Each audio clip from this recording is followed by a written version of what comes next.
Début de semaine maussade à Paris avec un CAC qui redonne 0,93% et repasse sous le seuil des 5100 points à 5059 points précisément. À Francfort, le DAX, lui, chute de 1,6%, plombé par le repli du secteur technologique. À Paris, eh bien, le secteur parapétrolier carbure dans un marché donc parisien en baisse. Eh bien, Technip et Total se distinguent dans le vert, aidés par le rebond des cours du pétrole à l'image du Brent qui s'adjuge 1,5% à plus de 71 $ le baril, principale raison de la remontée des cours de l'or noir, une déclaration de l'Arabie Saoudite qui a annoncé ce week-end une réduction de la production de 500 000 barils par jour en raison des craintes de surabondance de l'offre, une décision qui équivaut donc à une baisse d'environ 0,5% de l'offre pétrolière mondiale. ST Microelectronics en revanche est lanterne rouge sur le CAC alors que Lumentum, le fabricant de capteurs laser et fournisseur d'Apple, a abaissé ses prévisions financière pour le deuxième trimestre de son exercice, évoquant un gros client qui lui a demandé de réduire sensiblement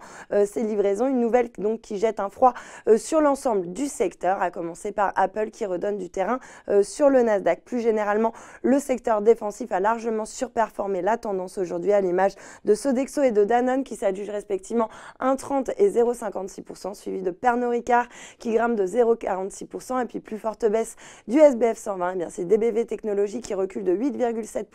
Le titre pâtit d'une annonce faite par Nestlé qui va débourser 98 millions de dollars pour accroître sa participation dans la biotech américaine Immune Therapeutics, un concurrent de la biotech française qui développe un traitement contre l'allergie aux arachides. Et puis sur le marché des changes, eh bien, l'euro décroche nettement de 0,8% face au dollar et se retrouve donc sur ses planchers de 18 mois à 1,1245 $. La monnaie unique est pénalisée par les multiples incertitudes, à commencer par le conflit entre la Commission européenne et le gouvernement italien, sans oublier l'absence d'accord autour du Brexit.